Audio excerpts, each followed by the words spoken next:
ಒಬ್ಬ ಮಹಿಳೆ ಏನಾಯಿತು ಅಂತ ಕೇಳಿ ನಾನು ನಿನಗೆ ಫಿಶ್ನ ನಿನಗೆ ತೆಗೆದುಕೊಡ್ತೀನಿ ಅಂತ ಹೇಳೋದಿರ್ಬೋದು. ಅದೇ ರೀತಿ ಅಲಿಯ ಬ್ಲೈಂಡ್ ಚೀವಿಂಗ್ ಗಮ್ ಮಾರೋನ ಹತ್ರ ಹೋದಾಗ ಅಲ್ಲಿ ಅವನು ತೊಗೊಳ್ಳೋದ ಬೇಡ ಅಂತ ಯೋಚನೆ ಮಾಡೋದಿರ್ಬೋದು. ಇದೆಲ್ಲ ಸಣ್ಣ ಸಣ್ಣ ವಿಷಯಗಳು ತುಂಬ ಅದ್ಭುತವಾಗಿ ಅವರು ಮಾಡಿದ್ದಾರೆ.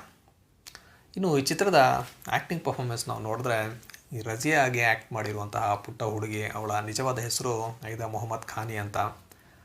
ಅಲಿ ಪಾತ್ರವನ್ನು ಮಾಡಿರುವಂತಹ ಮೊಹಸಿನ್ ಕಫೀಲಿ ಮತ್ತು ಬಲೂನ್ ಮಾರುವ ಹುಡುಗನ ಪಾತ್ರ ಮಾಡಿರುವಂತಹ ಅಲಿ ಅಸ್ಗರ್, ಇವರೆಲ್ಲ ತುಂಬ ಚೆನ್ನಾಗಿ ಪರ್ಫಾರ್ಮ್ ಮಾಡಿದ್ದಾರೆ.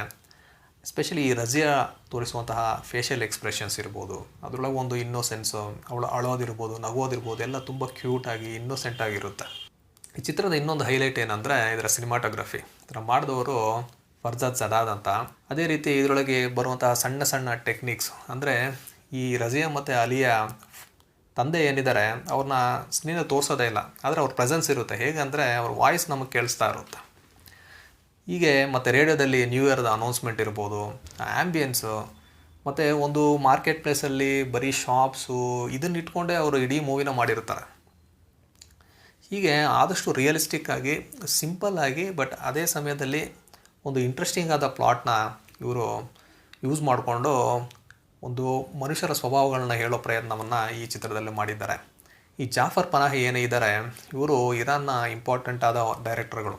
ತುಂಬ ಕಾಂಟ್ರವರ್ಸಿ ಮಾಡ್ಕೊಂಡಿದ್ದಾರೆ ಅವರು. ಯಾಕಂದರೆ ಇವರ ಚಿತ್ರಗಳೆಲ್ಲ ಇರಾನ್ ಗೌರ್ಮೆಂಟಿಗೆ ಅಪೋಸಾಗಿ ಇವರು ಮಾಡಿದ್ದಾರೆ ಅಂದ್ಬಿಟ್ಟು ಅವ್ರನ್ನ ಅರೆಸ್ಟ್ ಮಾಡಿ, ಅಂದರೆ ಹೌಸ್ ಅರೆಸ್ಟ್ ಮಾಡಿದ್ದಾರೆ. ಮತ್ತು ಯಾವುದೇ ಫಿಲ್ಮ್ನ ಡೈರೆಕ್ಟ್ ಮಾಡಬಾರ್ದು ಅಂತ 20 years ಬ್ಯಾನ್ ಮಾಡಿದ್ದಾರೆ ಅವ್ರನ್ನ.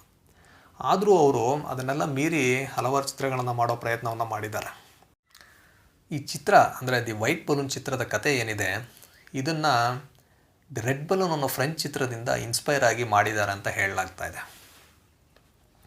ಇದು ಬರೀ ಮಕ್ಕಳ ಚಿತ್ರ ಅಲ್ಲ, ಎಲ್ಲರಿಗೂ ಇಷ್ಟವಾಗುವಂತಹ ಒಂದು ಚಿತ್ರ. ಇದು ಒಂದು ಫ್ಯಾಮಿಲಿ ಮೂವಿ ಅಂತ ಹೇಳ್ಬೋದು. ನೀವು ಫ್ಯಾಮಿಲಿ ಜೊತೆ, ಚಿಲ್ಡ್ರನ್ಸ್ ಜೊತೆ ಕೂತ್ಕೊಂಡು ಈ ಒಂದು ಚಿತ್ರವನ್ನು ನೋಡ್ಬೋದು.